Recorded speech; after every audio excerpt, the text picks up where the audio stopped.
En medio de tiempos grises donde abunda tanta maldad,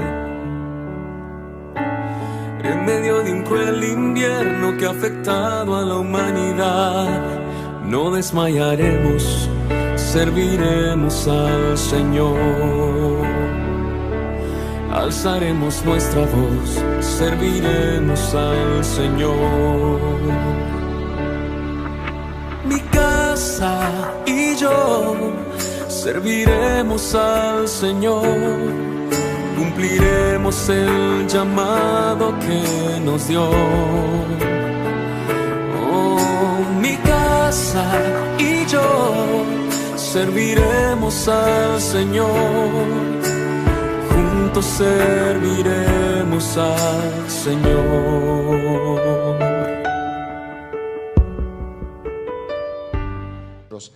¿Hay alguien que esté libre de pecado? ¿Qué piensan? Y por eso quise detenerme un momento. ¿Hay alguien que está libre de pecado? Bueno, la Biblia dice que no.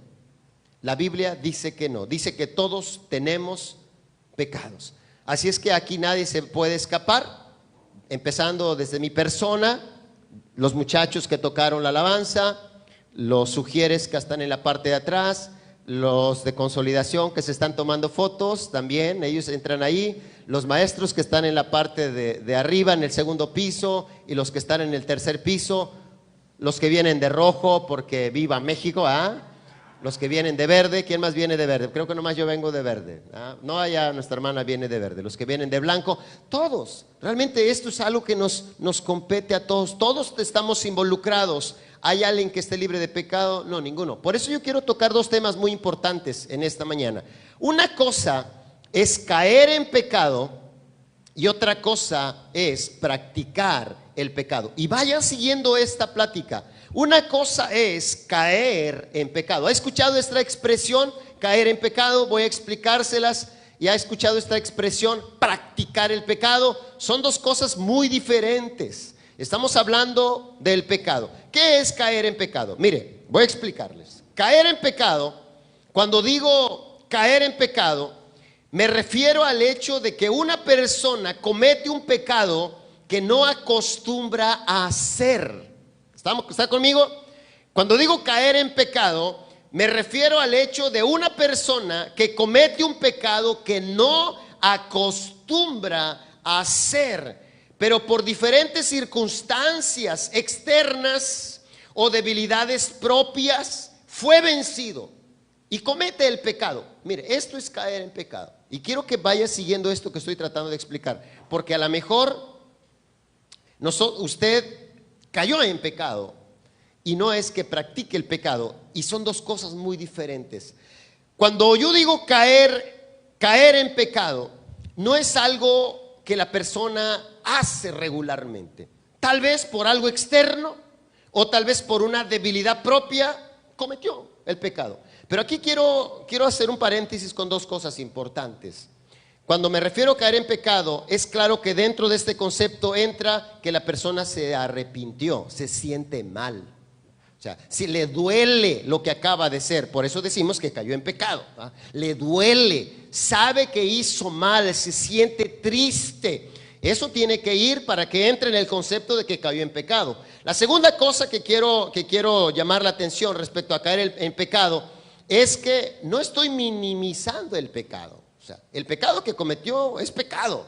O sea, por todo donde le vea, está mal lo que hizo, no es correcto. No estoy minimizando para decir, bueno, es que tú caíste en pecado, no importa el pecado que hiciste. No se importa.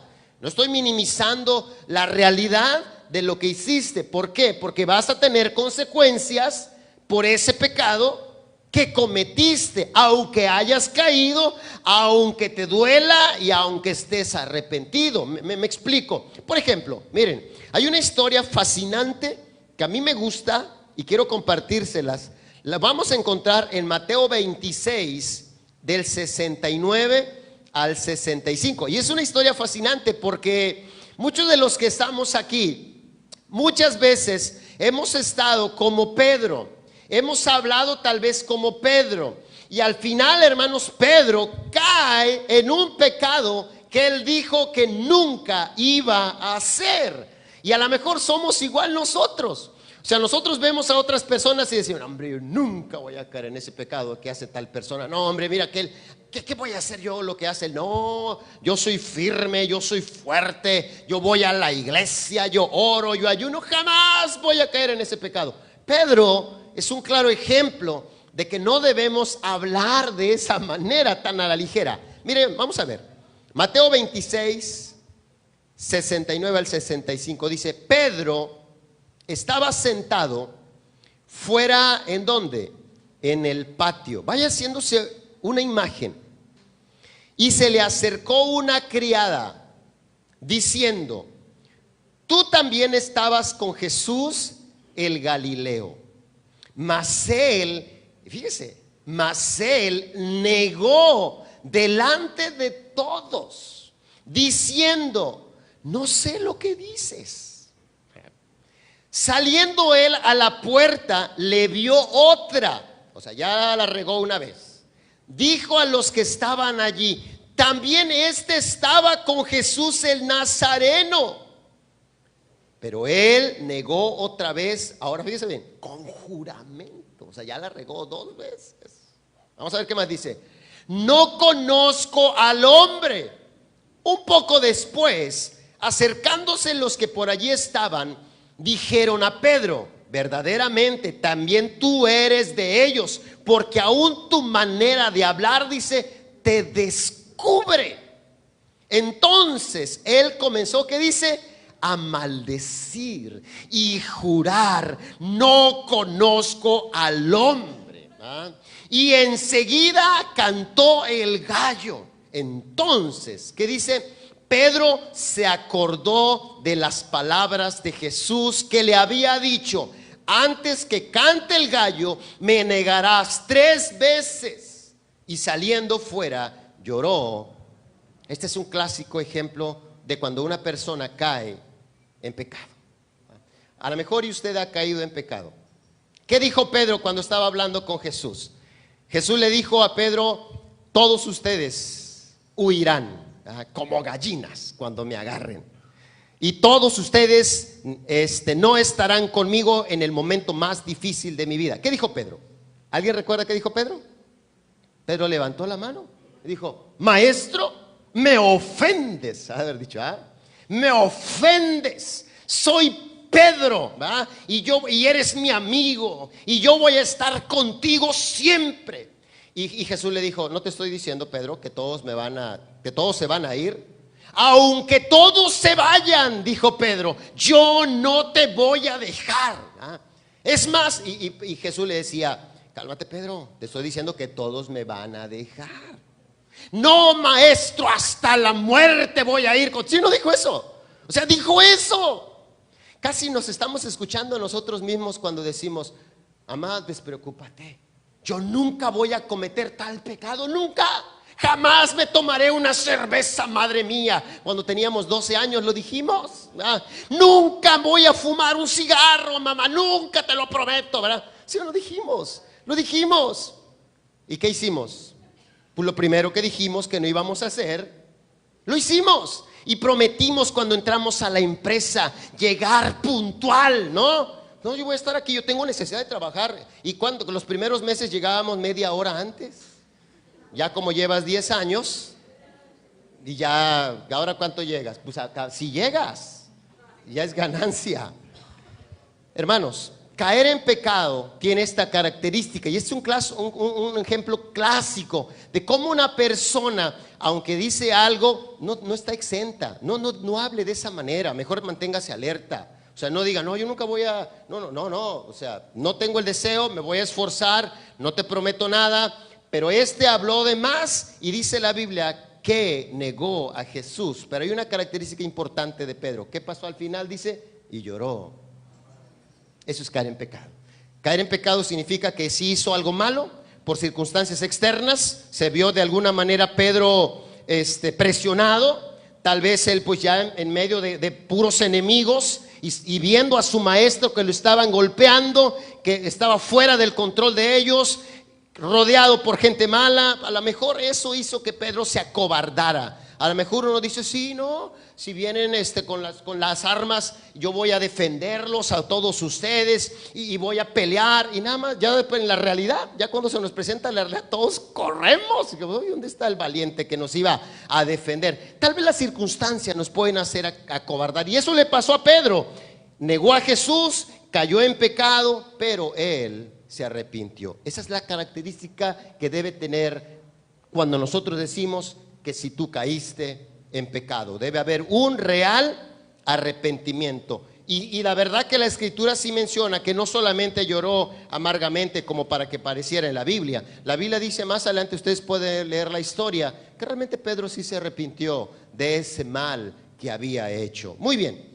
Lo segundo que quiero explicarles en esta mañana es qué es eso de practicar el pecado. Se les hace conocido la palabra practicar. Es como cuando una persona dice, tú practicas el fútbol, tú practicas el básquetbol, tú practicas, ¿qué significa? Que lo hace regularmente, que siempre lo está haciendo. No es que lo hace esporádicamente. Practica quiere decir o lo hace todos los días o lo hace cada tercer día, pero lo hace, es algo que él quiere hacer, lo practica. Vamos a ver, practicar el pecado. Practicar el pecado quiere decir que es algo que haces con regularidad. Haces cosas malas, pero no las ves mal. No se arrepiente y no siente remordimiento por lo que hace. Si tú practicas el pecado, esta es una característica. La Biblia menciona que la conciencia ya se cauterizó. O sea, tú platicas con la persona y sabemos que es pecado lo que comete, y la persona dice, no creo que esté mal. Siempre le encuentra una explicación, no siente ni remordimiento.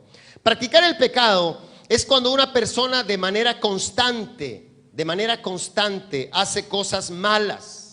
No siente remordimiento, no se siente mal por lo que hizo, y si llega a arrepentirse, su arrepentimiento no es genuino, porque no hay un cambio en sus comportamientos, como cuando el esposo le dice a la esposa, vieja, viene bien borracho, y ya la señora trae el garrote en la mano. Claro, la señora es de armas tomar. Y ya cuando ve el señor que la señora trae el garrote en la mano, le entra el arrepentimiento, entra a su casa y dice, vieja, perdóname, vieja. ¿Han escuchado de estos? ¿No han sido de esos? He visto de estos. Perdóname, vieja. Pues el garrotazo que le va a sonar. Perdóname, vieja, es la última vez que yo llego tomado, vieja. Y le dice, ¿y la quincena? ¿Dónde está la quincena? ¿Dónde está el chivo? Vieja, me lo gasté, vieja, ¿verdad? ¿Y qué dice él? Perdóname, vieja. Se arrodilla, hermanos. O sea, le besa los pies a la señora. Le dice, vieja, perdóname. Y le dice, es la última vez que tomo, vieja. O sea, la señora está con el garrote, ¿verdad? Claro que la señora no se aguante, le da su garrotazo. Y el Señor dice, perdóname, vieja. Y dice que nunca más, es más, le jura por su abuelita que nunca más va a volver a tomar. Le jura por su madre. Y se levanta, ya lo abraza y se va. Hermanos, a los 8 días vuelve a tomar. Ese no se arrepintió. Él le tuvo miedo al garrote, ¿verdad? Le tuvo miedo a la señora. Ese no es un arrepentimiento. Es un remordimiento nada más porque ya la vio cerca. Y la señora, cuando se pone furiosa, bueno, la mía, la de usted quién sabe. Ahora fíjese bien, Primera de Juan, capítulo 3, versículo número 8. Escuchen, el que practica el pecado, ¿qué dice? Diga, ay, me dolió, ahí te hablan, hermano. El que practica el pecado. Hay dos cosas diferentes. Ya vimos, una cosa es caer en pecado y otra cosa es practicar el pecado. El que practica el pecado es del diablo. Porque el diablo peca desde el principio. Para esto apareció el Hijo de Dios, para deshacer las obras del diablo. Cuando yo escucho la palabra deshacer, a mí me viene a la mente ese cuadrito de norsomate o consomate o norsuiza que usan las señoras para hacer la comida en estas fiestas patrias, ¿verdad? Que agarran el cuadrito y ¿qué hacen con el cuadrito? Lo deshacen así en la comida, ¿eh? Entonces la Biblia dice que Jesucristo apareció para, dice, deshacer las obras del diablo, que no quede nada. O sea que sí podemos ser de las personas que no practican el pecado, porque se puede, dice, para deshacer las obras del diablo. Todo aquel que es nacido de Dios, subraya en su Biblia, no practica, ¿qué dice? El pecado. O sea, si usted es nacido de Dios, usted no debe usar el pecado como deporte. O sea, no debe ser de las personas que lo practican, ¿verdad? Puede caer en pecado, que es lo que explicamos al principio. Eso lo hacemos todos. Hasta Pedro, ¿verdad? Que dijo que no lo iba a hacer. Caemos en pecado, pero hermanos, practicar el pecado es algo muy serio. Dice la Biblia, todo aquel que es nacido de Dios no practica el pecado. ¿Por qué? Porque la simiente de Dios, dice, permanece en él y no puede pecar porque es nacido de Dios. En esto se manifiestan, subraye, los hijos de Dios y los hijos del diablo.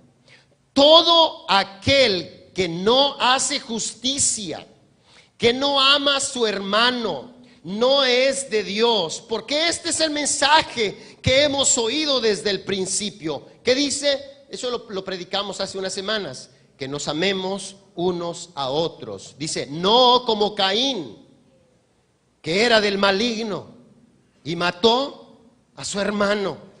¿Y por qué causa lo mató? ¿Qué dice la Escritura? Porque sus obras eran malas y las de su hermano, ¿qué dice? Eran justas. Entonces, hermanos, hay dos cosas muy importantes. Una cosa es caer en pecado, que es algo que todos lo hacemos o lo hemos hecho o hemos caído por circunstancias externas, como le pasó a Pedro. Yo creo que Pedro sí fue sincero cuando estaba hablando con Jesús. No es que le estaba echando mentiras. ¿A poco cuando nosotros estamos recién casados o cuando llegamos al altar y nos tomamos de la mano y le decimos a nuestra esposa, yo te voy a ser fiel? ¿Qué le decimos? En lo próspero y en lo adverso. Te voy a amar hasta que la muerte nos separe. Si nosotros hablamos con esa pareja, bueno, yo les doy pláticas prematrimoniales, son palabras sinceras. Es más, últimamente yo procuro que los votos las personas los digan de propia voluntad. ¿Por qué? Son palabras sinceras. Él está profundamente enamorado de él o de ella. Están enamorados. ¿Se dijeron mentiras en el altar? No. Se dijeron una verdad. Estaban profundamente agradecidos, enamorados por haber encontrado al hombre de su vida o la mujer de su vida. Pasan los años. Y él la engaña. O ella la engaña. Pregunto, ¿le mintió en el altar? No le mintió, hermano. Realmente fue sincero. Pero cuando uno cae en pecado, puede ser por las circunstancias externas o puede ser una debilidad propia y cae en pecado. No es que le estaba diciendo en el altar, sí, yo te prometo, pero dentro de 15 años sí, yo te voy a engañar. No, es como Pedro. Pedro, cuando estaba hablando con Jesús, yo creo que fue sincero. Cuando Jesús le decía, miren muchachos, todos ustedes me van a dejar, y Pedro decía, yo no te voy a dejar, ¿no? Y yo creo que era sincero. Pero Pedro, te estoy diciendo que todos me van a dejar. Pero miren, todos ustedes van a correr. Y Pedro levantaba la mano. Yo creo que Pedro era sincero ese día. Es más, la Biblia dice que él tercamente decía, no, maestro, no digas eso. Yo voy a estar contigo hasta la muerte. No digas eso, yo soy tu amigo. Yo te voy a defender de todas las personas. Fue sincero, hermanos. Pero en un momento estaba allí, rodeado de una circunstancia diferente a la que estaba allá cuando dijo eso, y lo negó una vez. Lo que dijo que no iba a hacer, lo hizo. Después lo negó otra vez. Lo que dijo que no iba a hacer, lo hizo. Después lo negó otra vez. Y cuando canta el gallo, recuerda la plática. Caer en pecado, hermanos, todos estamos propensos a caer en pecado. Pero practicar el pecado, ese es otro nivel. ¿Por qué? Porque practicar el pecado, hermanos, es algo que tú lo haces constantemente. No sientes remordimiento, no sientes nada. O sea, no sientes nada. No sientes dolor. Es más, vienes según tú te arrepientes como el borracho y lo vuelves a hacer. La Biblia dice que ya la mente se nos ha cauterizado y eso es grave. Quiero preguntarles en esta mañana 3 cuestiones y me gustaría que pudiéramos reflexionar en estas 3 cuestiones en esta mañana y con eso terminamos. Tres cuestiones que quisiera reflexionar, 3 preguntas. Número 1, ¿qué debe hacer la iglesia con la persona que cayó en pecado? Esa es la primera cuestión. Porque hay muchas vertientes respecto a la realidad del pecado. Soy pastor y de verdad yo me enfrento cada día a esta circunstancia. Número 1, ¿qué debe hacer la iglesia con la persona que cayó en pecado? Nosotros como iglesia, ¿qué debemos hacer con la persona que cayó en pecado? Ya que les expliqué qué es caer en pecado. Piense. Número 2, ¿qué hacemos con los que se dicen cristianos y practican el pecado? Piense, es la segunda pregunta. ¿Qué debemos hacer o qué hacemos con los que se dicen ser cristianos y practican el pecado? Ya explicamos qué es practicar el pecado, ¿de acuerdo? Y la pregunta número 3, ¿qué hacemos con los que practican el pecado y no son cristianos? ¿Qué hacemos con los que practican el pecado y no son cristianos? Son 3 preguntas muy importantes que de verdad deben darle una luz y una dirección para usted, para mí, si usted va a hablar, si usted va a aconsejar o usted mismo. Se la voy a volver a repetir. Pregunta número 1, ¿qué hacemos con los que se dicen ser cristianos? La 1, ¿qué debe hacer la iglesia con la persona que cayó en pecado? Pregunta 2, ¿qué hacemos con los que se dicen ser cristianos y practican el pecado? Y número 3, ¿qué hacemos con los que practican el pecado y no son cristianos? Vamos a contestar la pregunta número 1. ¿Quién tiene la respuesta? Vamos a ver qué dice Pablo. Gálatas 6, del 1 al 2. Preguntémosles directamente a Pablo. Gálatas 6, del 1 al 2. ¿Qué debe hacer la iglesia con la persona que cayó en pecado? O sea tú, o sea yo. ¿Qué hacemos como iglesia? Vamos a ver, hermanos, ¿de acuerdo? Estamos ya ubicados en el texto. Mi hija me dijo, oye, Pa, cuando tú me dijiste que solamente te pasara los textos, no me imaginé que fueran muchos textos, me dice. Le dije, es que hay una razón, es que es un tema muy, muy complicado y es un tema muy difícil, que la única manera de poder tener algo certero y real, pues es extrayendo las cosas directamente de lo que Dios dice en su palabra. Porque yo podré darle mi opinión, o usted podrá tener su opinión, o las personas que nos miran por el internet podrán tener su opinión. Pero la opinión válida en estos asuntos es lo que Dios dice, ¿de acuerdo? Y eso es lo que tiene que traer una revelación a su vida, de lo que tú estás viviendo ahora, de lo que tú estás haciendo ahora, ¿qué Dios dice? Mire, oraciones que en esta mañana su corazón salga transformado. Hermanos, si alguno fuere sorprendido en alguna falta, o sea, cualquiera de nosotros, vosotros que sois espirituales, ¿qué dice? Subraya esta palabra, restáurale con espíritu de mansedumbre. Escuche, considerándote a ti mismo, no sea que tú también seas tentado. Deben de tener la idea en la mente en Pedro, ¿verdad? O sea, si sabes que tal persona cayó en pecado, no practica el pecado, cayó en pecado, dice la Biblia que tiene que hacer la iglesia. La iglesia debe restaurarle. Eso dice así, ¿verdad? Cayó en pecado, no tenemos que agarrarlo a pedradas. Cayó en pecado. no practique el pecado. No tenemos que echarle más leña, como dicen, ¿verdad? No tenemos que correrlo, no. Dice la Biblia que vamos a ir, vamos a tomarlo de la mano, vamos a poner un ejemplo así, y vamos a levantarlo, vamos a restaurarlo. Dice la Biblia, con espíritu de mansedumbre, considerándote a ti, dice, no sea que tú también seas tentado. Lea conmigo, sobrellevad los unos las cargas de los otros y cumplid así la ley de Cristo. ¿Qué tiene que hacer la iglesia con una persona que cayó en pecado, hermanos? Debe restaurarla. Debes buscarlo. Debes buscarla. Si sabes que cayó en pecado, hay que buscarlos. Hay que ir. ¿Y qué vamos a hacer? No vamos a decir, pero mira, hermano, caíste en pecado, pero te pasa si eres el líder de la iglesia. No, no es así. Es ir, tocar a su puerta o mandarle algún mensaje. Me gustaría platicar contigo, ¿va?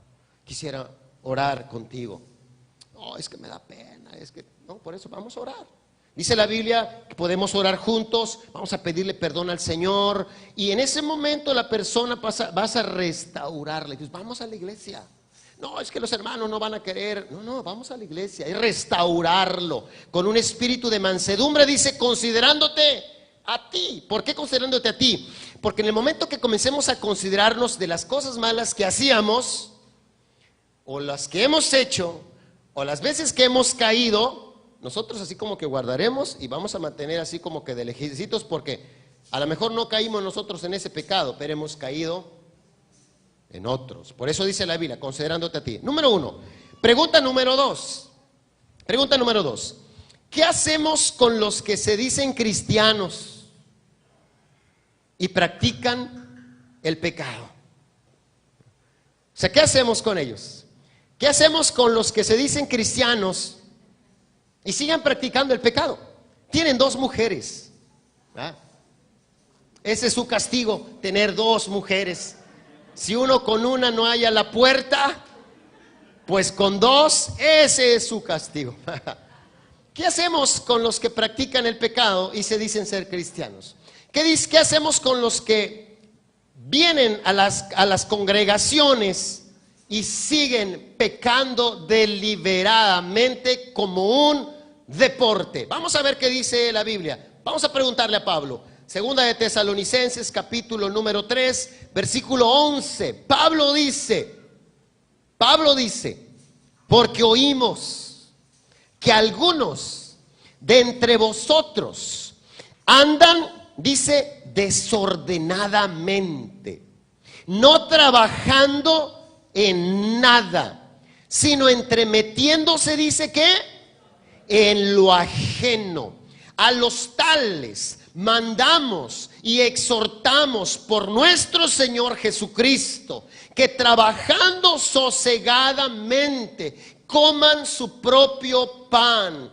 Y vosotros, hermanos, no os canséis de hacer el bien. Escuche, si alguno no obedece a lo que decimos por medio de esta carta, ¿qué dice? A ese, ¿qué dice? Señalarlo. Ponga atención. A ese señalarlo y subraye en su Biblia. Y no os juntéis. Órale. Con él. Para que se avergüence. Mas no lo tengáis por enemigo, sino amonestarle, ¿qué dice?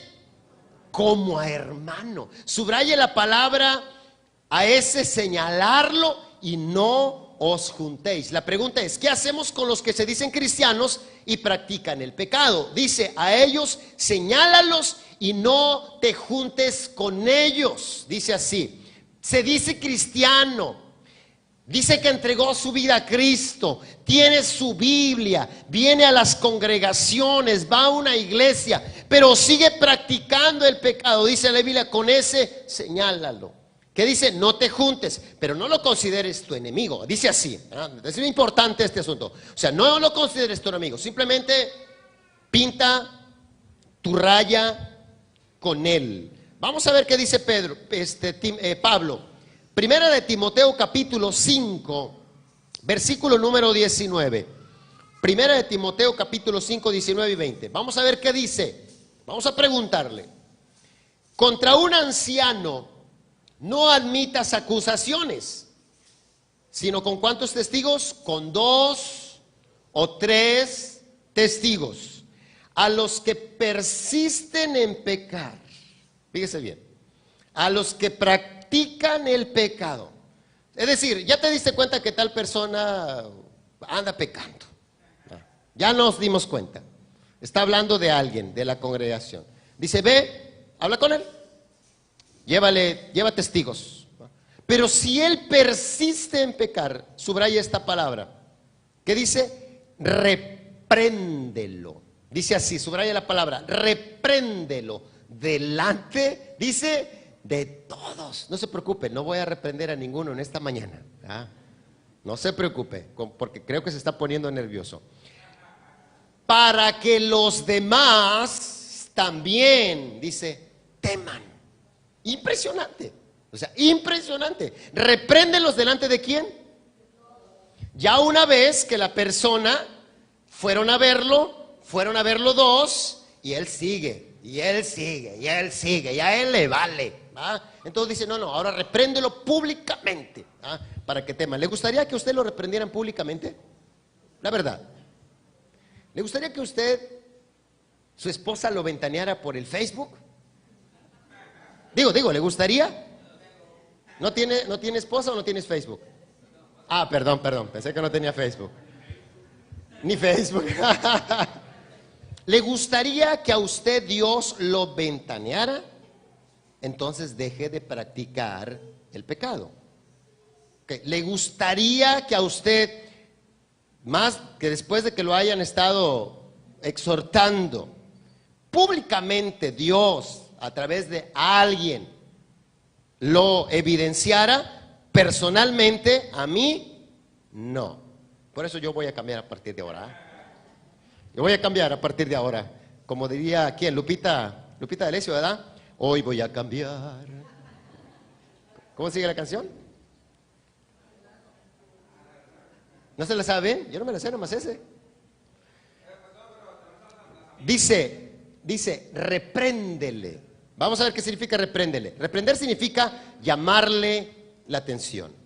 Reprender, hermanos, significa llamarle la atención, significa corregirlo, significa amonestarlo. Eso significa reprenderlo. Significa llamarle la atención, significa corregirlo y significa amonestarlo. Muy bien, vamos a ver qué dice Primera de Timoteo. La misma, pero yo lo voy a leer en una versión diferente para que quede un poquito más claro este concepto. Primera de Timoteo capítulo 5 del 19 al 20, traducción al lenguaje actual, dice: cuando alguien acuse a un líder, ¿de acuerdo? Cuando alguien acuse a un líder, estamos hablando de todos los que tenemos un liderazgo, maestros, ujieres, consolidación, todos si están acá, pastores, y me incluyo a mí, mi esposa. Cuando alguien acuse a un líder de que anda haciendo algo malo, pídele que presente a 2 o 3 testigos. No acepte un chisme de un líder, ¿de acuerdo? No comparta una publicación de Facebook cuando solamente es un rumor. No la comparta. Cuando usted vea que dicen algo de tal pastor, no la comparta. Si no se ha sentado con él a tomar un café, si no lo conoce, porque eso es un chisme y usted está compartiendo algo que no le consta. Dice la Biblia que presente 2, dice, o 3 testigos. Si no presenta 2 o 3 testigos, eso es un chisme. No lo comparta, no lo crea, ¿de acuerdo? Es muy importante. Agrega, si no lo hace, ¿qué dice? No le prestes atención. Yo soy así. Cuando alguien me quiere hablar mal de usted o cuando alguien me quiere hablar mal de un líder, de verdad yo pienso que como practico este asunto, muchos ya no se me acercan a decirme chismes, ¿verdad? Porque yo digo, preséntame 1 o 2 testigos. Es más, lo que a veces he hecho es, cuando alguien me ha venido a querer decir algo y va entrando la otra persona de la que me está hablando, le digo, oye, ven para acá. Ven para acá. Y ya se acerca y es que ella dice tal cosa de ti. Se le pone de colores. Así es que la próxima vez que usted quiera contarme un chisme, ¿verdad? Creo que podemos hacerle así. Nos vamos a juntar en un lado y para que no se haga chisme, pues mejor entre los 3, 4 platicamos. Hágale así y de verdad va a ahuyentar a todos los que quieran contarle un chisme. Muy bien, vamos a ver qué dice Mateo capítulo 18, versículo 15 al 17. Busque Mateo 18 del 15 al 17. ¿Cómo vamos a solucionar problemas de personas que nos han dicho que andan practicando el pecado? ¿De acuerdo? ¿Cómo se soluciona un problema con personas que nos están diciendo que están practicando un pecado? Esto, así soluciona el problema, hermanos. Así hágalo, por favor. No, en el momento que le digan algo, no lo crea en ese momento. Vamos a ver cuál es el procedimiento. Se va a ahorrar muchos problemas en su persona, en su familia, en el trabajo, en la iglesia, y cortará, hermanos, toda obra mala que el diablo quiera levantar. ¿Cuál es la forma? Por tanto, si tu hermano peca contra ti, ¿qué dice? Ve y repréndele estando tú y él como solos. Ok, ya pecó contra ti tal persona. ¿Qué tienes que hacer? Buscarlo, solo. No lo publiques en el Facebook, porque es lo primero que hace usted. O sea, usted está enojado, está enojada, ¿y qué dice? Y empieza a poner ahí, no pone nombre, pero al final dice, pero ya sabes quién eres. Así le ponen. ¿Qué onda? Pero ya sabes quién eres tú, dice. No haga eso. Si tuvo un problema con una persona, búsquelo, hable con él, pídale una explicación y siéntese y solucione el problema. Si se solucionó el problema, hermanos, ya no lo vuelva a compartir con nadie. No le diga a nadie, que ahí se quede.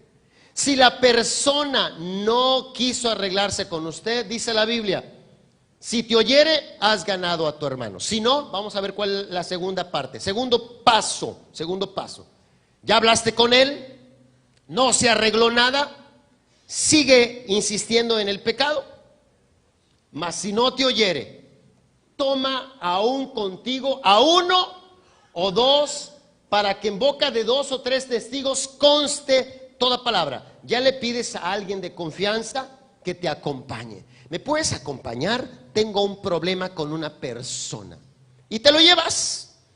Y vas con él y platicas con él para solucionar el problema. Las personas no van a hablar, solamente van a ser testigos. Se supone que hasta este punto debe resolverse el problema. Yo resuelvo los problemas así.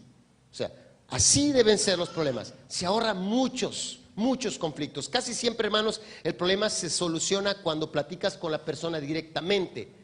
Si no, nosotros nos hemos ido a la segunda instancia, llevamos un testigo para que se solucione el problema y al final oramos y gloria a Dios, y ahí queda.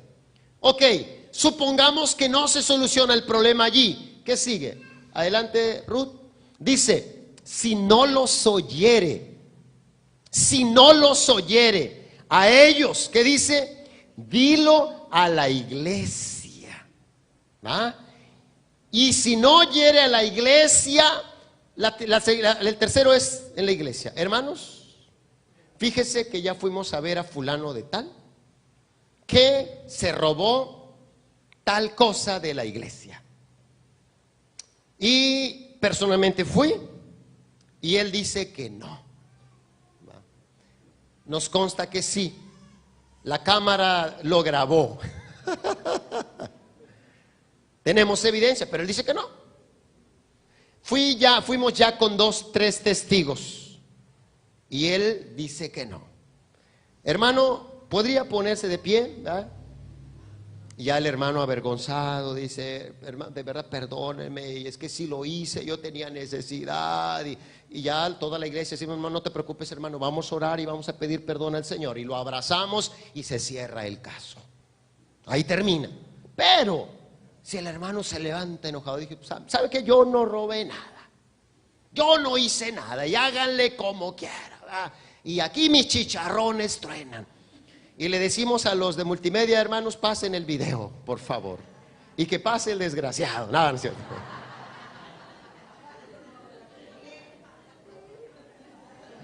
¿Qué cosa? Fíjese bien, soy el único mundano que ve la tele, hermano. Fíjese bien.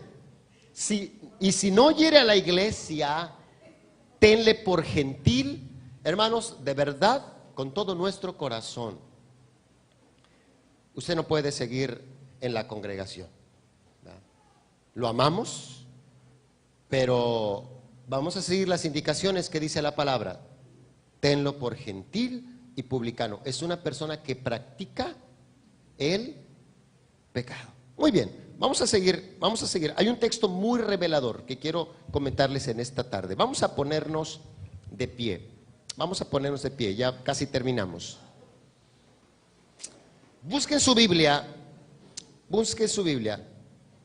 Mateo 9. Vamos a buscar Mateo 9, del versículo 9 al 13. Mateo 9, del versículo 9 al 13. Mateo 9, del versículo 9 al 13. La tercera pregunta, y con esta terminamos. ¿Qué hacemos con los que practican el pecado y no son cristianos? Apedrearlos, dices. ¿Qué hacemos con los que no son cristianos? Ellos no van a la iglesia. Ellos no leen la Biblia. Ellos no tienen conocimiento, o ellos no dicen que son cristianos.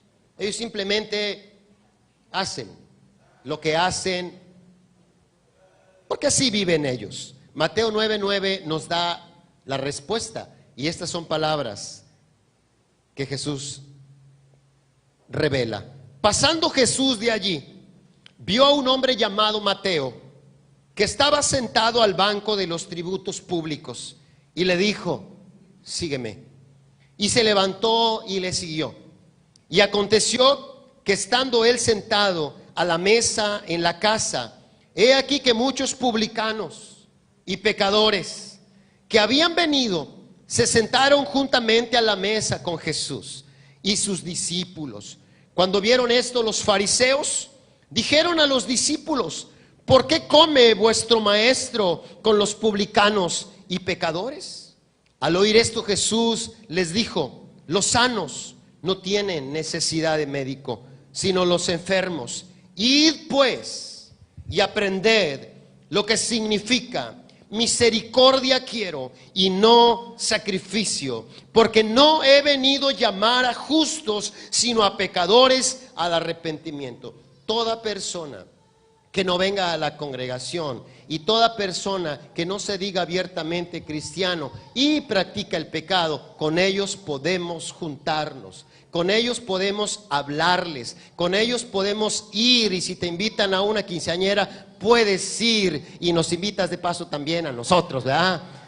Si te invitan a una boda, puedes ir. ¿Por qué? Porque es una persona que era como nosotros éramos antes, practicábamos el pecado hasta que alguien nos presentó a Cristo y nos hizo libres. Pero si ellos no son libres, no tienes por qué retirarte de ellos. Ellos necesitan. ¿Qué hizo Jesús? ¿Se retiró de ellos? No, dice la Biblia que se sentó a la mesa. ¿Y qué hizo? Comió con ellos. Disfrutó una comida con ellos y estuvo allí. ¿Y qué hicieron los líderes religiosos de ese tiempo? Dice la Biblia que los líderes religiosos empezaron a hablar mal de Jesús. Dijeron: pero mira, y no muy profeta, y no que muy cristiano, y se junta con los pecadores. La Biblia dice que podemos juntarnos con ellos. ¿Por qué? Porque la Biblia dice que ellos son los que necesitan un médico, y nosotros lo hemos encontrado. Si lo invitan, hermanos, a una fiesta, una persona que no es creyente, es claro que ¿qué va a haber en la fiesta? Va a haber baile, va a haber vino, va a haber todo lo que hacen en una fiesta, como las que tú y yo organizábamos. Yo recuerdo las que organizaba en la prepa. ¿Qué hacíamos? Pues tomábamos, bailábamos y hacíamos más cosas, ¿no? En una fiesta. Pues es claro que si te invitan a una fiesta así, sabes que va a haber allí. Es claro que no vas a encontrar gente adorando. No, claro que no. ¿Sabes a dónde vas? Vas, te sientas, disfrutas, comes, y ya después de que has comido, ¿qué dices tú? Ya comí, ya bebí, ya no me siento a gusto aquí, ¿ah? Y le digo a mis hijos, salgan ustedes primero, luego ustedes y ya después yo salgo. Pero la próxima vez que usted invite a esa persona a la iglesia, lo va a acompañar. Porque usted lo acompañó en un evento que para él era muy importante. Lo va a acompañar.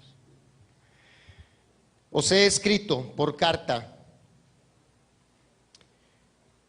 que no os juntéis con los fornicarios, no absolutamente con los fornicarios de este mundo, o con los avaros, o con los ladrones, o con los idólatras, pues tal caso os sería necesario, dice, salir del mundo. ¿Va? No, la carta que Pablo escribe, no es que no nos juntemos con las personas que practican tales cosas, dice. No, ya lo explicamos, podemos juntarnos. Más bien os escribí que no os juntéis con ninguno que llamándose hermano, ¿entiende esta palabra? ¿Sí entiende esta palabra? Que llamándose hermano, no se junte con ninguno que llamándose hermano. ¿Qué dice? Fuere fornicario. Engaña a su esposa, engaña a su esposo, o avaro, o idólatra, o maldiciente, o borracho, o ladrón. Y me llama la atención lo que dice al final. Con él dice, ¿qué dice? Wow, con él dice, ni aún comas. Cierre sus ojos un momento, por favor. Cierre sus ojos un momento, por favor. Levante sus manos al cielo. Levante sus manos al cielo. Levante sus manos al cielo, por favor. Levante sus manos al cielo y cierre sus ojos un momento, por favor. No se vaya de este lugar de la misma manera.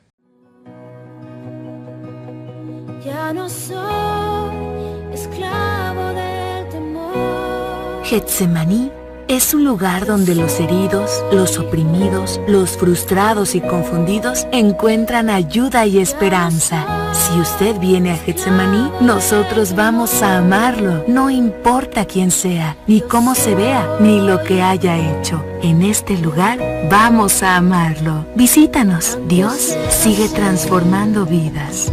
Escogido fui.